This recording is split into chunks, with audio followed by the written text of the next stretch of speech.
呢啲就係完成咗嘅枝竹啦。琴日用咗大半日時間整嘅。如果見到有呢啲好乾嘅，比較乾身啲呢啲呢，就係比較早期整嘅，咁啊晾咗喺度，晾咗差唔多半日。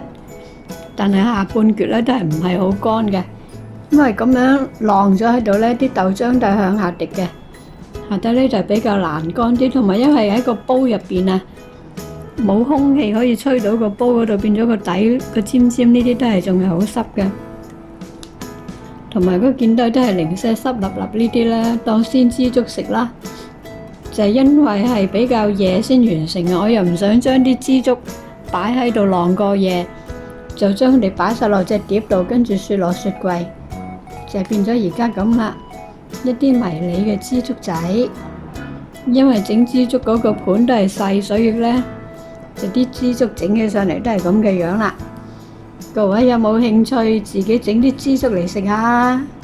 無添加，冇防腐劑。呢啲呢就係自己整嘅枝竹啦。本來呢個餸我都係拍咗片嘅，但係我就老人痴呆發作，到炒好碟餸望一望個手機嘅時候，先發覺原來冇開機。咁嗰段片唔好出街啦。最主要話俾大家聽呢個枝竹係點樣嘅。係好滑嘅，自己整嘅枝竹好滑嘅。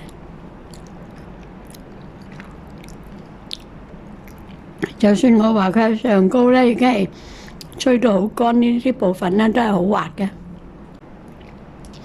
祝各位 happy 每一日，記得訂閱我嘅頻道喎。